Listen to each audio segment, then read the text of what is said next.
एक बार की बात है, काशी में दो भाई रहते थे और दोनों ने काफ़ी समय तक काशी में ही रहकर शास्त्रों और धर्म का अध्ययन किया और काफ़ी ज्ञान प्राप्त किया। और जब उनकी शिक्षा पूरी हो गई तो उन्होंने घर लौटने का निश्चय किया।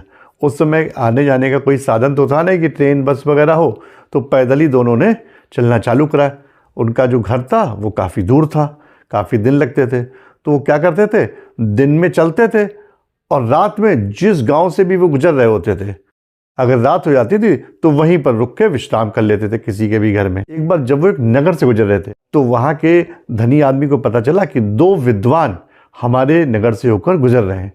तो उसने उनको सादर आमंत्रित करा कि आज रात आप हमारे यहाँ रुकिएगा और हमारे यहाँ ही भोजन करिएगा। और उसके बाद वो दोनों विद्वान भाई उसके घर में रुक गए।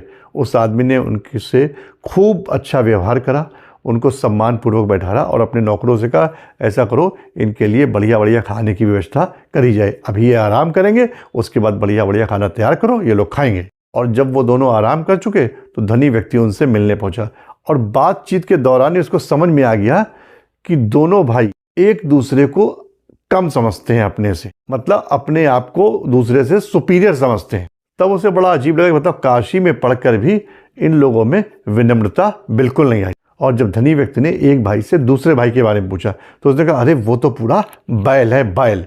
और दूसरे भाई से पूछा पहले के बारे में तो बोला, अरे वो तो पूरा गधा है, कुछ नहीं आता उसको। और उसके बाद धनी व्यक्ति वहां से चला गया। उसके बाद खाने की व्यवस्था हुई। तो जब वो दोनों खाने के लिए आ गए, बढ़िया बढ़िया आसन पे उनको बैठाया गया और धनी व्यक्ति ने कहा, जाओ दोनों के लिए बढ़िया बढ़िया भोजन लेकर आओ। तो भोजन देखकर वो दोनों आग बबूला हो गए।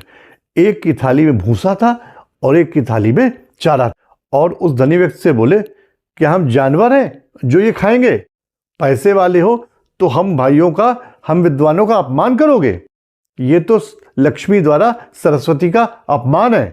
तब उस धनी व्यक्ति ने हाथ जोड़कर कहा, महाराज ऐसा नहीं, हमने जब आप दोनों से एक दूसरे के बारे में पूछा तो एक ने कहा कि दूसरा बैल है और दूसरे ने पहले वाले को गधा बताया, तो उसी के अनुरूप हमने भोजन की व्यवस्था कर दी। अब वो दोनों बहुत शर्मिंदा हुए और उन्होंने आपस में एक दूसरे से और उस धनी व्यक्ति से माफ़ी मांगी और प्रतिज्ञा करी कि आज के बाद किसी के बारे में बुरा नहीं सोचेंगे, ना कहेंगे। तो इस कहानी से सीख ये मिलती है कि ज्ञान कितना ही ज़्यादा क्यों ना हो जाए, अगर उसमें विनम्रता नहीं है तो ऐसा ज्ञान किस काम का।